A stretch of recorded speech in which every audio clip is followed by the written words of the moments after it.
అల్హమ్దులిల్లాహ్ రుజుమార్గం TV ప్రేక్షక మహాశయులారా, అస్సలాము అలైకుం వరహ్మతుల్లాహి వబరకాతు.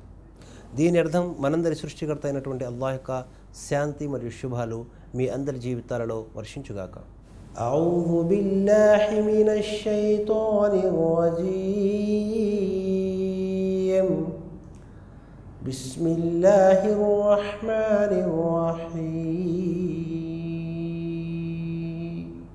قال يا آدم أنبئهم بأسمائهم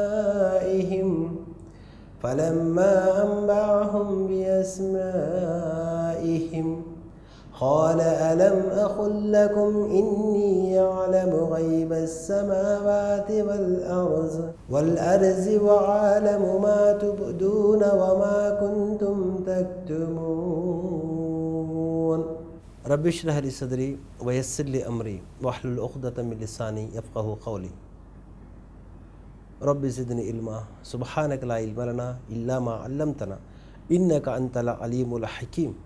రుజుమార్గం TV ప్రేక్షక మహాశయులారా, మానవుల శత్రువు ఎవరు? నేను మీ ముందుకొచ్చాను.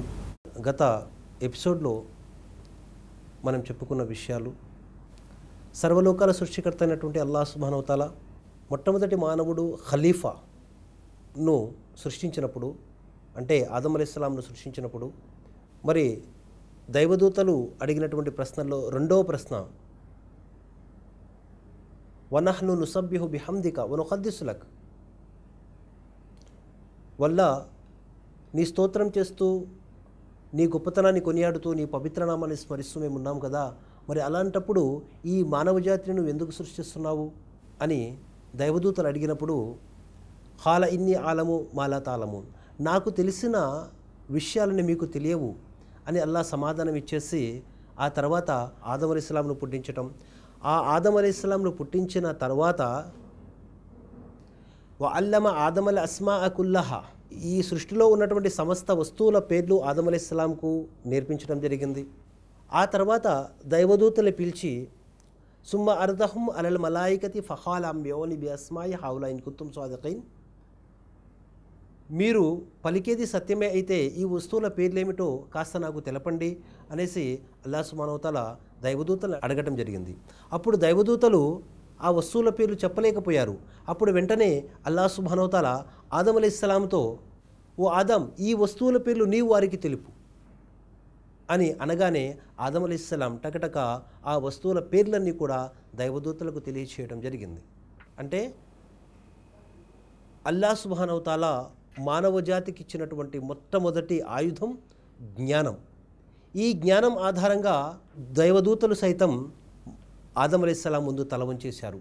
ఇదే విషయాన్ని అల్లాహ్ సుబ్హానహు వ తఆలా ఖురాన్ గ్రంథం సూరా అల్ ఖలం 96వ అధ్యాయం 4-5 వాక్యాలలో కూడా తెలియచేయడం జరిగింది. అల్లది అల్లమ బిల్ ఖలం అల్లమల్ ఇన్సాన్ మాలం యాలం, కలం ద్వారా మానవుడికి జ్ఞానాన్ని నేర్పించాడు. మనిషి ఎరుగని జ్ఞానాన్ని అల్లాహ్ సుబ్హానహు వ తఆలా ఈ మానవుడికి నేర్పించడం జరిగింది అనేటటువంటి విషయం ఇక్కడ తెలియచేయడం జరుగుతుంది. మరి అల్లాహ్ సుబ్హానహు వ తఆలా మానవ జాతికి జ్ఞానాన్ని ఇవ్వటం అనేది ఇది గొప్ప వరం. మానవ జాతిని సృష్టించడమే కాకుండా మానవ జాతికి అవసరమయ్యేటటువంటి సమస్త వస్తువులు, సమస్త పదార్థాలు అల్లాహ్ సుబ్హానహు వ తఆలా ఈ భూమిలో ఉంచటం జరిగింది. ఈ భూమిలో ఉన్నటువంటి మానవ జాతికి అవసరమైనటువంటి ఈ పదార్థాలన్నీ మళ్ళీ ఈ భూమి నుండి వెలికి తీసి మానవుడు ఉపయోగించుకునేందుకు అల్లాహ్ సుబ్హానహు వ తఆలా మానవుడికి జ్ఞానాన్ని ప్రసాదించాడు. ఇంకా అల్లాహ్ సుబ్హానహు వ తఆలా ఇక్కడ మనిషికి కేవలం పరలోక ఆధ్యాత్మిక సంబంధించినటువంటి జ్ఞానమే కాదు, ఇహలోక సంబంధమైనటువంటి జ్ఞానం, అంటే ఇహలోక సంబంధమైనటువంటి విద్య, పరలోక సంబంధమైనటువంటి విద్య, ఈ రెండు విద్యలు కూడా మానవుడు అభ్యసించవలసిన అవసరం ఉంది అనేటటువంటి విషయం మనకిక్కడ స్పష్టంగా అర్థమవుతుంది. ఇక్కడ సర్వలోకాల సృష్టికర్త అయినటువంటి దైవం మరి మానవ జాతికి కలము ద్వారా జ్ఞానాన్ని నేర్పించామనేటటువంటి విషయం తెలియజేస్తూ, మనిషి ఎరుగని జ్ఞానాన్ని మేము అతనికి నేర్పించామనేటటువంటి విషయాన్ని 96వ అధ్యాయం 4-5 వాక్యాలలో తెలియచేయడం జరిగింది. ఆ తర్వాత ఏ ఖురాన్ గ్రంథం ద్వారానైతే ఈ విషయాలన్నీ, ఈ సత్యాలన్నీ మనం ఈరోజు తెలుసుకుంటున్నామో, ఈ ఖురాన్ గ్రంథం నేటికి 1436 సంవత్సరాల క్రితం మక్కా నగరంలో అంతిమ దైవ ప్రవక్త ముహమ్మద్ సల్లల్లాహు అలైహి వసల్లం వారిపై అవతరింపజేయటం జరిగింది. ఈ ఖురాన్ గ్రంథంలో మొత్తం 6236 వాక్యాలు ఉన్నాయి. ఈ 6236 వాక్యాలలో వచ్చిన మొట్టమొదటి వాక్యము, దేవుడు పంపినటువంటి మొట్టమొదటి వాక్యం ఏమిటంటే సూరా అల్ కలం 96వ అధ్యాయం 1వ వాక్యము, ఇఖ్రా. ఇఖ్రా అంటే చదువు. చదువు అనేటటువంటి పదంతోటే ఈ ఖురాన్ అవతరణ ప్రారంభమైనది. అంటే ఈ యొక్క మాట ద్వారా మనకు తెలుస్తున్న విషయం ఏమిటంటే మనిషి విద్యను అభ్యసించటం, మనిషి చదువుకోవటం, ఇహపరాల జ్ఞానాన్ని పొందటం ప్రతి మనిషిపై కూడా తప్పనిసరి అనేటటువంటి విషయం. దీని ద్వారానే మనిషి ఉన్నతమైనటువంటి స్థానాన్ని ఇహలోకంలోనైనా పరలోకంలోనైనా ఉన్నతమైనటువంటి స్థానాన్ని పొందగలడనేటటువంటి విషయం ఈ వాక్యం ద్వారా మనకు తెలుస్తుంది. అక్కడ దైవదూత జిబ్రైల్ అలైహిస్సలాం వచ్చి ఆ సమయంలో ప్రవక్త ముహమ్మద్ సల్లల్లాహు అలైహి వసల్లం వారు హీరే గుహలో కూర్చొని దైవ ధ్యానంలో నిమగ్నమై ఉన్నప్పుడు ఇఖ్రా చదువు అని అన్నప్పుడు ప్రవక్త ముహమ్మద్ సల్లల్లాహు అలైహి వసల్లం వారు అంటారు, మా అనా బిఖారి, నాకు చదవటం రాదు అంటారు. వెంటనే ఇక్కడ ఒక ప్రశ్న తల ఎత్తుతుంది. ఏమిటా ప్రశ్న? మొట్టమొదటి మానవుడిని పుట్టించగానే దేవుడు మానవుడికి జ్ఞానాన్ని నేర్పించాడు అన్నారు. మరి ఖురాన్లోని 96వ అధ్యాయం 4-5 వాక్యాల ద్వారా మనిషికి కలము ద్వారా జ్ఞానం నేర్పించాడు. మనిషి ఎరుగని జ్ఞానాన్ని దేవుడు మనిషికి నేర్పించడం జరిగింది. ఈ విద్యా జ్ఞానాల ఆధారంగానే మనిషి తన స్థానాన్ని పెంపొందింపజేసుకోగలిగాడు. ఈ విద్య ద్వారానే, ఈ జ్ఞానం ద్వారానే మనిషికి ఉన్నతమైనటువంటి స్థానం లభించింది అన్నారు. మరి అటువంటప్పుడు ఇంకా ఖురాన్ అవతరణలోని మొట్టమొదటి వాక్యం కూడా చదువు, ఇఖ్రా అంటే మనిషికి చదవటం అనేది తప్పనిసరి వచ్చి ఉండాలి అనేటటువంటి విషయాన్ని చెప్పారు. మరి ఇక్కడ ఆ దైవం ఎన్నుకున్నటువంటి ప్రవక్తలలో అంతిమ దైవ ప్రవక్త ముహమ్మద్ సల్లల్లాహు అలైహి వసల్లం వారు అంటున్నారు, మా అనా బిఖారి, నాకు చదవటం రాదు అంటున్నారు. మళ్ళీ రెండోసారి చెప్పారు ఇఖ్రా, రెండోసారి అదే సమాధానం చెప్పారు, మా అనా బిఖారి. అప్పుడు ఆ వచ్చినటువంటి జిబ్రైల్ అమీన్ ప్రవక్త ముహమ్మద్ సల్లల్లాహు అలైహి వసల్లం వారిని గట్టిగా నుదిమారు, గట్టిగా పట్టుకొని నుద్దుమటం జరిగింది. ఈ విధంగా 3 సార్లు తర్వాత ఇఖ్రా బిస్మి రబ్బికల్లదీ ఖలక్, పఠించు నిన్ను సృష్టించిన నీ ప్రభు పేరుతో, ఖలఖల్ ఇన్సాన మిన్ అలఖ్, ఆయన పేరుకుపోయిన నెత్తుటి ముద్దతో మానవుణ్ణి సృష్టించాడు అని 5 వాక్యాలు అక్కడ అవతరింపజేశాడు అల్లాహ్ సుబ్హానహు వ తఆలా. మరి ఇక్కడ మనం వచ్చినటువంటి ప్రశ్నకు సమాధానం ఏమిటంటే మా అనా బిఖారి, నాకు చదవటం రాదు అని ప్రవక్త ముహమ్మద్ సల్లల్లాహు అలైహి వసల్లం వారు అంటున్నారు. మరి విద్య జ్ఞానం అనేది మనిషిని ఉన్నతమైనటువంటి స్థానంలోకి తీసుకెళ్తుంది. కాబట్టి ఇప్పటివరకు మనం పరిశీలించినటువంటి విషయాల ఆధారంగా విద్యా జ్ఞానం మనిషిని ఉన్నతమైనటువంటి స్థానానికి తీసుకెళ్తుంది. మరి అటువంటప్పుడు విద్య అభ్యసించినటువంటి ముహమ్మద్ వారినే దేవుడు తన ప్రవక్తగా ఎన్నుకోవాల్సిన అవసరం ఎందుకు వచ్చింది అనేటటువంటి ఒక సమస్య కూడా ఇక్కడ ఉద్భవిస్తుంది. దీనికి సమాధానం ఏమిటంటే అల్లాహ్ సుబ్హానహు వ తఆలా స్వయంగా చెప్పడం జరుగుతుంది, ఓ ప్రవక్త, నీకే గనక చదవటం రాయటం వచ్చి ఉన్నట్లయితే నీకు పూర్వం గ్రంథాలు పొంది ఉన్నటువంటి ప్రజలు ఏమనేవారంటే మా గ్రంథాలను చదివి అందులో నుండే కాపీ చేసి చెబుతున్నారు, ఇతను దైవ ప్రవక్త ఏమీ కాదు అని నీపై నింద మోపేవారు. ఇది మొదటి సమాధానం. రెండవ సమాధానం ఏమిటంటే ప్రవక్త ముహమ్మద్ సల్లల్లాహు అలైహి వసల్లం వారు 1,24,000 మంది ప్రవక్తలకు నాయకుడు. ఈ విషయం ముందు ఎపిసోడ్లో నేను మీ ముందు వివరించాను. 1,24,000 మంది ప్రవక్తలకు నాయకుడు ముహమ్మద్ సల్లల్లాహు అలైహి వసల్లం వారు. ప్రళయ దినం, తీర్పు దినం వస్తుంది. తీర్పు దినం రోజు ఈ భూమి మీద ఒక్క మానవుడు ఉండడు, అందరూ చనిపోతారు, ఏ ఒక్కరు మిగిలి ఉండరు, అందరికీ మరణం ఇస్తాడు దేవుడు. ఆ తర్వాత మరణం తర్వాత రెండవసారి శంఖం ఊదబడినప్పుడు భూమి లోపల ఉన్నటువంటి వాళ్ళందరూ కూడా బయటికి వచ్చేస్తారు. ఏ విధంగా? ఇజా జుల్జిలతిల్ అర్జు జిల్జాలహా వఖరజతిల్ అర్జు అస్ఖాలహా వఖాలల్ ఇన్సాను మాలహా. భూమి తన లోపల ఉన్న మొత్తం భారాన్ని తీసి బయట విసిరి విసిరి వేసినప్పుడు మానవుడు అంటాడట, ఏమని, ఈ భూమికి ఏమైంది, ఇలా మనలను విసిరి విసిరి వేస్తుంది. మొదటిసారి అల్లాహ్ సుబ్హానహు వ తఆలా మానవుణ్ణి తల్లి గర్భములో నుండి బయటికి తీశాడు. రెండవసారి ప్రళయ దినం రోజు భూగర్భములో నుండి బయటికి తీస్తాడు. ఆ తర్వాత తీర్పు మైదానంలోకి అందరూ ప్రవేశించబడతారు. స్వర్గవాసులు స్వర్గంలోకి వెళ్ళిపోతారు, నరకవాసులు నరకంలోకి వెళ్ళిపోతారు. అప్పుడు కొన్ని లోపాల కారణంగా, పాపాలు చేసిన వారు కాదు, చిన్న చిన్న లోపాల కారణంగా స్వర్గ ప్రవేశం లభించినటువంటి కొందరు మానవులు పరిగెత్తుకుంటూ, అంటే ఇక్కడ షిర్క్ చేసేవారికి దేవుడు స్వర్గం ఇవ్వడు. షిర్క్ చేసిన వారు కాదు వీరు, విశ్వసించిన వారే, మంచి పనులు చేసిన వారే, సత్కార్యాలు చేసిన వారే, సమాజ సంస్కరణకై ముందుకు సాగిన వారే. కానీ కొన్ని లోపాల కారణంగా వీరు స్వర్గంలోకి ప్రవేశించలేక ఉండిపోతారు. వారు పరిగెత్తుకుంటూ వెళ్తారు. మానవులందరికీ తండ్రి, మొట్టమొదటి మానవుడైనటువంటి ఆదం అలైహిస్సలాంని దగ్గరికి వెళ్ళి, ఓ మా తండ్రి ఆదం, మా గురించి దైవం దగ్గరికి వచ్చి, అల్లాహ్ దగ్గరికి వచ్చి మా కోసం ఒక్కసారి సిఫారసు చేయండి. మేము చిన్న కొన్ని లోపాల వల్ల మేము స్వర్గంలోకి ప్రవేశించలేకపోతున్నాము. మీరు సిఫారసు చేస్తే, మీరు మానవ జాతి అంతటికీ మీరు తండ్రి కాబట్టి మీరు సిఫారసు చేస్తే తప్పకుండా దేవుడు మీ సిఫారసును అంగీకరిస్తాడు. అంటే అప్పుడు ఆదం అలైహిస్సలాం అంటారు, ఇది నా వల్ల కాదు, నేను అల్లాహ్ ముందు రాలేను, నేను మీ సిఫారసు చేయలేను అనేసి చెప్పడం జరుగుతుంది. ఆ తర్వాత నూహ్ అలైహిస్సలాం దగ్గరికి వస్తారు. నూహ్ అలైహిస్సలాం ఆయన కూడా ఒక పెద్ద ప్రవక్త. ఆయన కూడా ఇది నా వల్ల కాదు, మీరు ఇబ్రాహీం అలైహిస్సలాం దగ్గరికి వెళ్ళండి అంటారు. ప్రజలు ఇబ్రాహీం అలైహిస్సలాం దగ్గరికి వెళ్తారు. ఇబ్రాహీం అలైహిస్సలాం ఆయన ఒక విశ్వాసులకు తండ్రి అని చెప్పడం జరిగింది, విశ్వాసుల నాయకుడు. మరి అటువంటి ఇబ్రాహీం అలైహిస్సలాం సైతం కూడా ఇది నా వల్ల కాదు, మీరు మూసా దగ్గరికి వెళ్ళండి అంటారు. మూసా అలైహిస్సలాం ఆయన కూడా ఒక గొప్ప ప్రవక్త. వారిపై తౌరాత్ అనేటటువంటి ఒక గ్రంథం కూడా అవతరించింది. వారు అంటారు, ఇది నా వల్ల కాదు, మీరు ఈసా అలైహిస్సలాం దగ్గరికి వెళ్ళండి. ప్రజలందరూ పరిగెత్తుకుంటూ ఈసా అలైహిస్సలాం దగ్గరికి వస్తారు. ఈసా అలైహిస్సలాం అంటారు, ఎవ్వరి వల్ల కాదు, నా వల్ల కాదు, ఎవరి వల్ల కాదు, మీకోసం సిఫారసు చేసేటటువంటి వారు ఒకే ఒక ప్రవక్త, ఆయన ప్రవక్తల నాయకుడు, అంతిమ దైవ ప్రవక్త ముహమ్మద్ సల్లల్లాహు అలైహి వసల్లం వారు, వారి దగ్గరకు వెళ్ళండి, వారు మీ కొరకు సిఫారసు చేస్తారు అని చెప్పడం జరుగుతుంది.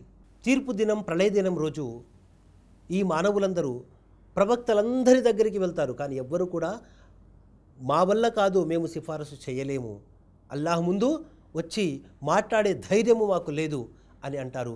చివరికి యేసుక్రీస్తు వారు, మీకు సిఫారసు చేయగలిగేవారు ఒకే ఒక్కరు, వారు అంతిమ దైవ ప్రవక్త ముహమ్మద్ సల్లల్లాహు అలైహి వసల్లం వారు, వారి దగ్గరికి వెళ్ళండి అంటారు.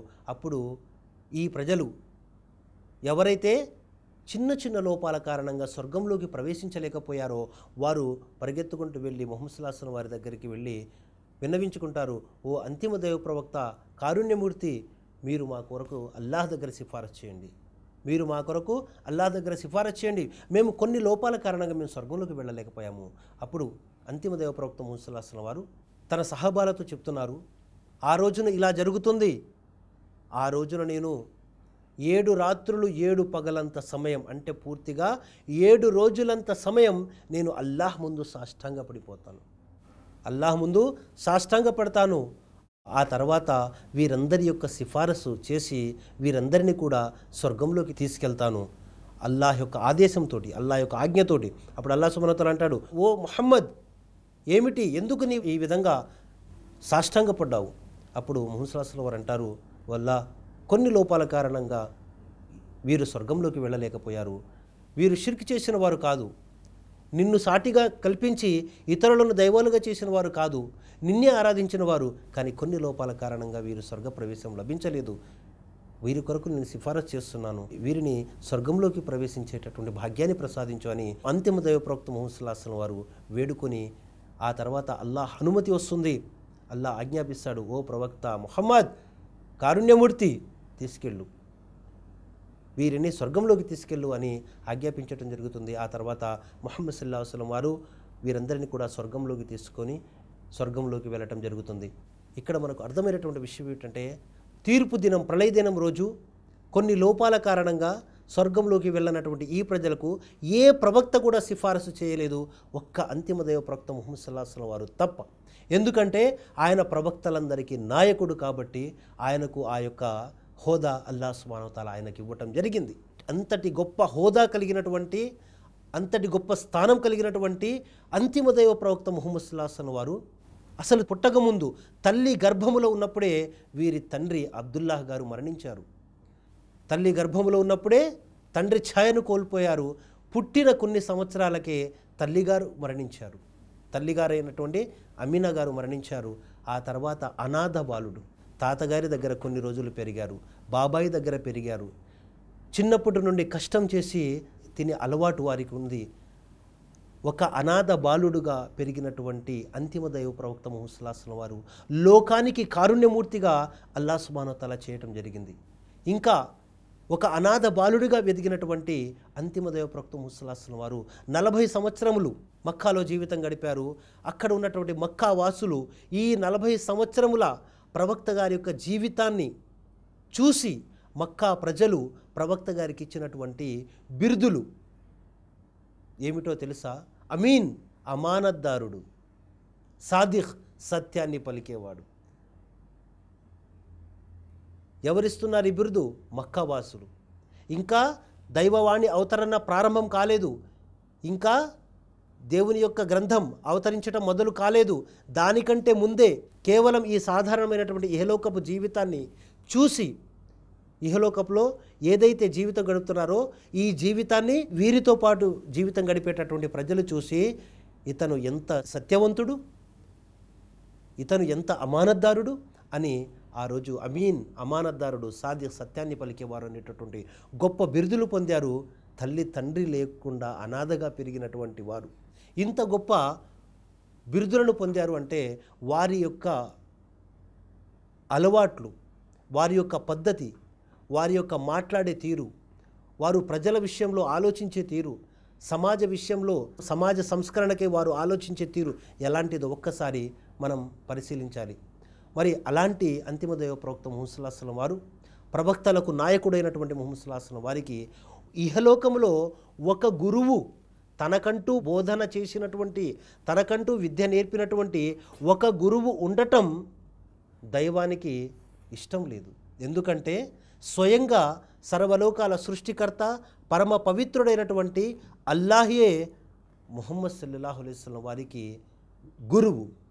ఆయనే ఖురాన్ గ్రంథాన్ని ప్రవక్త ముహమ్మద్ సల్లల్లాహు అలైహి వసల్లం యొక్క హృదయ పలకంపై లిఖింపజేయటం జరిగింది.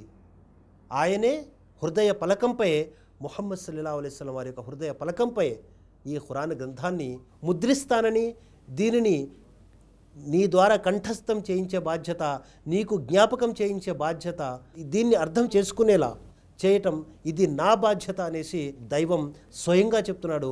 ఇది అంతిమ దైవ గ్రంథమైనటువంటి పవిత్ర ఖురాన్ అల్ ఖియామా 75వ అధ్యాయం 16-17 వాక్యాలు. లా తుహర్రిక్ బిలిసానక లితఅజల బిహి ఇన్న అలైనా జమఅహు వ ఖుర్ఆన. ఓ ప్రవక్త, ఈ ఖురాన్ను కంఠస్థం చేసుకోవటం కోసం నీ నాలుకను త్వరగా ఆడించకు. దీనిని నీకు జ్ఞాపకం చేయించటం, నీకు అర్థమయ్యేలా చేయటం ఇది నా బాధ్యత. ఇంకా దీనిని నీ హృదయ పలకంపై ముద్రించటం కూడా ఇది నా బాధ్యతే అనేసి అల్లాహ్ సుబ్హానహు వ తఆలా స్వయంగా ఇక్కడ సెలవేయటం జరుగుతుంది. ఇక్కడ డైరెక్ట్గా ముహమ్మద్ సల్లల్లాహు అలైహి వసల్లం వారికి గురువుగా స్వయంగా అల్లాహే ఉన్నారు.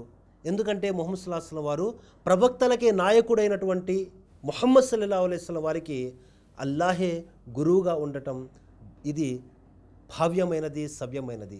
అంతేకాని ఆయనకంటూ ఒక గురువు ఉండటం, ఆయనంటూ ఒకరి దగ్గరికి వెళ్ళి విద్య నేర్చుకోవటం అనేది సవ్యమైనటువంటి సరైనటువంటి కాదు. కాబట్టి అల్లాహ్ సుబ్హానహు వ తఆలా ఈ విధంగా స్వయంగా అల్లాహే విద్యను, జ్ఞానాన్ని ప్రవక్త ముహమ్మద్ సల్లల్లాహు అలైహి వసల్లం వారికి నేర్పించడం జరిగింది. ఆ తర్వాత ప్రవక్త ముహమ్మద్ సల్లల్లాహు అలైహి వసల్లం వారి యొక్క జీవితాన్ని, వారి జీవితంలో వారు బోధించినటువంటి విషయాలను, ఇంకా అల్లాహ్ సుబ్హానహు వ తఆలా ఖురాన్లో చెప్పినటువంటి విషయాలను మనం పరిశీలించినట్లయితే మనిషి తన ఇహలోక జీవితంలో తనకు తానుగా అభివృద్ధి పరుచుకోవాలన్నా, తన సంతానాన్ని అభివృద్ధి చేయాలన్నా, తన సమాజాన్ని అభివృద్ధి పరుచుకోవాలన్నా మనిషికి 2 విద్యలు తప్పనిసరి కావాలి. ఒకటి ఇహలోక విద్య, 2 పరలోక విద్య. ఈ 2 విద్యలను ఏ మానవుడైతే అభ్యసించి ఈ 2 విద్యల ఆధారంగా పరలోక విద్యను నేర్చుకుంటూ ఆ దైవం ఆజ్ఞాపించిన ప్రకారంగా ఇహలోక జీవితాన్ని గడుపుతూ ముందుకు సాగుతారో అటువంటి వారు ఇహలోకంలోనూ పరలోకంలోనూ 2 విధాల సాఫల్యాన్ని పొందగలరు. ప్రాపంచిక విద్య, పరలోక విద్య ఈ 2 తప్పనిసరి నేర్చుకోవాల్సినటువంటి బాధ్యత మనపై ఉంది. మొదటి విషయం, ఇహలోకంలో మనం అభివృద్ధి పొందాలన్నా, మన సంతానాన్ని అభివృద్ధి పరచాలన్నా, ఈ సమాజాన్ని అభివృద్ధి పరచాలన్నా విద్య అవసరం.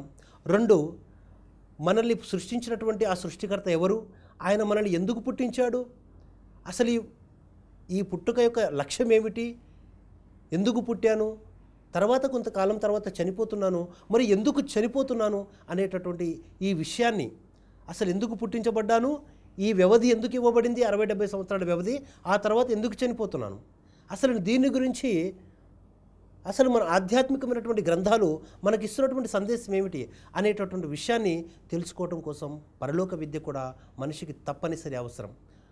ఇహ పరలోకాల విద్యను ఎవరైతే అభ్యసిస్తారో వారే ఇహ పరలోకాల్లో సుఖశాంతులను పొందుతారు. ఎవరైతే ఇంకా పరలోకపు విద్యను నేర్చుకోవటం, దాన్ని అనుసరించటం వల్ల సమాజంలో శాంతిని మనం స్థాపించగలమన్న పూర్తి నమ్మకంగా మనం చెప్పుకోగలం. ఎందుకంటే గతించినటువంటి ప్రవక్తలు, ఎంతమంది ప్రవక్తల యొక్క జీవితాన్ని మనం అధ్యయనం చేసినప్పటికీ ఆ ప్రవక్తలు వచ్చినప్పుడు ఆ జాతుల వద్ద ఎన్ని రుగ్మతలు ఉండేవటే మనం లెక్కించలేం. వారిలో అనైక్యత, అసూయ, అవినీతి, అక్రమాలు, దోపిడీ, దౌర్జన్యాలు, అరాచకాలు, ఇంకా వ్యభిచారం, దొంగతనం, మత్తు పదార్థాలకు బానిసలు, ఈ విధంగా అసలు ఎలాంటి జీవితం గడిపేవారంటే అలాంటి అంధకారమైనటువంటి అశాంతికరమైనటువంటి జీవితాలు గడిపేటటువంటి ఆ సమాజంలో ధర్మం అంటే తెలియదు, ఇష్టం వచ్చినట్టు విచ్చలవిడిగా జీవితాలు గడుపుకుంటూ జీవించేటటువంటి వారి వద్దకు వచ్చినటువంటి ప్రవక్తలు వారిలో ఉన్నటువంటి చెడును నిర్మూలించారు, వారిలో మంచిని పెంపొందింపజేశారు. వారికి దేవుని వాక్యాలు బోధిస్తూ వచ్చిన ప్రతి ప్రవక్త కూడా సమాజంలో దేవుని వాక్యాలను బోధిస్తూ వారిలో దైవభీతిని పెంపొందింపజేసి, ఈ దైవభీతి ద్వారా నేను తప్పు చేస్తే దేవుడు శిక్షిస్తాడు, మంచి చేస్తే దేవుడు నాకు స్వర్గం ఇస్తాడు అన్న భావన వారిలో తీసుకొచ్చి సమాజంలో శాంతి, భద్రత, రక్షణను నెలకొల్పారు. కాబట్టి ప్రేక్షక మహర్షులారా, విద్య అనేది పరలోక విద్య, ఇహలోక విద్య 2 మన అభివృద్ధి కోసమే. ఎవరి దగ్గర విద్య ఉంటుందో వారు సృష్టిలోకెల్లా శ్రేష్ఠులు, ఎవరి దగ్గర విద్య ఉండదో వారు కనీసం మన కళ్ళ ముందు జరిగేటటువంటి విషయాలు కూడా మనం తెలుసుకోలేము. ఒక ఉదాహరణగా మనం చూసుకున్నట్లయితే, నీవు బస్ స్టాండ్కి వెళ్ళావు, ఈ బస్సు ఎక్కడికి వెళ్తుంది తెలియదు, పక్కవాడిని అడగాలి. నీవు బ్యాంక్కి వెళ్ళావు, కొంత మనీ డిపాజిట్ చేయాలి, ఎలా డిపాజిట్ చేయాలి తెలియదు, పక్కవారి సహాయం తీసుకోవాలి. ఈ విధంగా ప్రతి రంగంలో కూడా వెనుకంజ వేయటమే కాకుండా ఆధ్యాత్మిక ఇహలోకం పరంగా కాస్తో కూస్తో మనం ముందుకు సాగిపోయినప్పటికీ పరలోక పరంగా అతి భయంకరమైనటువంటి నష్టం విద్య లేని కారణంగా మన ముందుకు రాబోతున్నది అన్న విషయాన్ని మనం దీని తర్వాత ఎపిసోడ్లో తెలుసుకుందాం ఇన్షాల్లా. అస్సలాము అలైకుం వరహ్మతుల్లాహి వబరకాతుహు.